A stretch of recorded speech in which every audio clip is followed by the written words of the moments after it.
नमस्ते। आज के इस डीप डाइव में हम सीधे एक ऐसे सवाल पर आते हैं जो कभी न कभी हम सबके दिमाग में जरूर आता है। इमेजिन कीजिए, क्या एक फिक्स्ड, एक मुश्त रकम पूरी जिंदगी भर का खर्च उठाने के लिए काफी हो सकती है? हम अक्सर फाइनेंशियल इंडिपेंडेंस या अर्ली रिटायरमेंट जैसी भारी भरकम बातें सुनते तो हैं, लेकिन असल में प्रैक्टिकली इसे कैसे किया जाए, ये एक पहेली ही बनी रहती है। खैर, आज हम एक ऐसी स्ट्रैटेजी को डिकोड करने वाले हैं जो इस कॉम्प्लेक्स सवाल का बहुत ही स्मार्ट और सीधा जवाब देती है। तो फिगर है पूरे 3 करोड़ रुपए।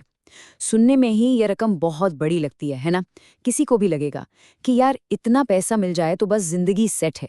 लेकिन जरा सोचिए, क्या कोई सच में सिर्फ इस लिमिटेड अमाउंट के भरोसे बिना कोई और काम किए अपनी पूरी जिंदगी मजे से गुजार सकता है? जब बात अगले 20, 30 या 40 सालों के खर्चों की आती है ना, तो अच्छे अच्छों के पसीने छूट जाते हैं। तो आखिर इस 3 करोड़ के कॉर्पस को हमेशा हमेशा के लिए कैसे बचाकर और बढ़ाकर रखा जाए? अब इस पूरी स्ट्रैटेजी की सबसे मजेदार बात जानते हैं क्या है? इसके लिए हमें वॉल स्ट्रीट की किसी मोटी सी रिपोर्ट या कॉम्प्लेक्स एक्सेल शीट की जरूरत नहीं है। हमारा सोर्स आज सिर्फ एक साधारण सा हाथ से लिखा हुआ पन्ना है। जी हाँ, सिर्फ एक नोटपैड का पन्ना। और सच मानिए, ये हमें दिखाता है कि वेल्थ मैनेजमेंट के लिए किसी फैंसी डिग्री की नहीं, बल्कि एक क्लियर विजन की जरूरत होती है। इस कागज पर जो रोड मैप बनाया गया है, वो इतना सिंपल और पावरफुल है कि आप भी कहेंगे, वाओ, ये तो बहुत आसान था। चलिए, तो इस फॉर्मूले के सबसे पहले स्टेप को डिकोड करते हैं। ये स्ट्रैटेजी उस 3 करोड़ के फंड को एकदम बीच से आधा आधा बांट देती है। इसे हम 2 बकेट स्ट्रैटेजी कह सकते हैं। इमेजिन कीजिए, आपकी पहली यानी लेफ्ट बकेट पूरी तरह से सेफ्टी के लिए है, जिसमें जाते हैं सीधे 1.5 करोड़ रुपए एक फिक्स डिपॉजिट यानी एफडी के अंदर। और दूसरी तरफ है आपकी राइट बकेट, जो आपका ग्रोथ इंजन है। इसमें बाकी बचे 1.5 करोड़ रुपए जाते हैं सीधे निफ्टी 50 इंडेक्स में। देखिए, एक तरफ बिल्कुल सेफ पैसा और दूसरी तरफ ग्रोथ का तगड़ा बैलेंस। अब जरा इस पहली बकेट पे फोकस करते हैं, जो हमारी एफडी है। देखिए, इस हिस्से का मकसद रातों रात कोई करोड़पति बनना नहीं है। इसका काम है हमें सुकून की नींद देना। नोट्स के हिसाब से ये फिक्स डिपॉजिट हमें हर साल करीब 6 से 7% का एक प्रिडिक्टेबल, एकदम पक्का रिटर्न देगा। ये वो पैसा है जो मार्केट के झटकों से पूरी तरह सेफ है। बाहर दुनिया में चाहे जो भी हो रहा हो, इकोनॉमी ऊपर हो या नीचे, आपका ये 6 से 7% का रिटर्न कहीं नहीं जा रहा। लेकिन आप सोच रहे होंगे कि ये 6 से 7% करेगा क्या? तो यहीं पर एंट्री होती है हमारे लाइफस्टाइल की। इस सेफ बकेट से हम हर महीने 1,75,000 रुपए आराम से निकाल सकते हैं। जी हाँ, 1,25,00,000 रुपए महीना। एक बढ़िया कंफर्टेबल लाइफ जीने के लिए ये बहुत सॉलिड अमाउंट है। घर के खर्चे हों, मेडिकल के बिल्स या फिर साल में 1-2 छुट्टियां मनाना, ये सब कुछ बिना किसी स्ट्रेस के इस एफडी वाले हिस्से से आसानी से कवर हो जाता है। लेकिन पिक्चर अभी बाकी है। असली सस्पेंस तो इस टाइमलाइन में है। चलिए देखते हैं क्या होता है। पहले साल में आपकी एफडी में पूरे 1.5 करोड़ रुपए हैं, लेकिन क्योंकि आप हर महीने 1,25,00,000 रुपए निकाल रहे हैं, तो 5 साल बीतते बीतते ये फंड घटकर आधा रह जाएगा। और ठीक 10 साल बाद, 10 साल लगातार पैसे निकालने के बाद, ये 1.5 करोड़ की एफडी पूरी तरह से साफ हो जाएगी, खत्म। लेकिन घबराइए मत, इस पैसे का काम ही सिर्फ इन 10 सालों तक आपकी जरूरतों को पूरा करना था। तो रिजल्ट क्या निकला?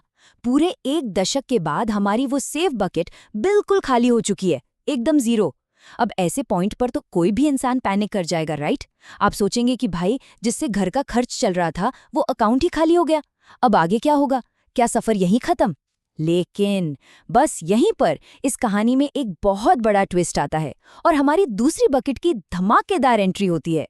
चलिए, अब जरा उस राइट बकेट यानी अपनी ग्रोथ इंजन का हाल देखते हैं। याद है ना, हमने 1.5 करोड़ रुपए निफ्टी 50 में भी डाले थे और उन्हें भूल गए थे। तो जब पिछले 10 सालों में हम अपनी एफडी से पैसे खर्च कर रहे थे, तब निफ्टी 50 वाला फंड चुपचाप अपना मैजिक दिखा रहा था। नोट्स के मुताबिक निफ्टी 50 ने लॉन्ग टर्म में औसतन 10 से 11% का सालाना रिटर्न दिया है। अब मार्केट बीच बीच में थोड़ा ऊपर नीचे तो होता है, लेकिन 10 साल के लंबे सफर में जो कंपाउंडिंग का जादू होता है ना, वो सच में माइंड ब्लोइंग होता है। और ये रहा इस पूरी स्ट्रैटेजी का सबसे शानदार क्लाइमैक्स। पूरे 10 साल बाद वो निफ्टी 50 वाला फंड ग्रो करते करते एक मैसिव 4.65 करोड़ रुपए बन चुका है।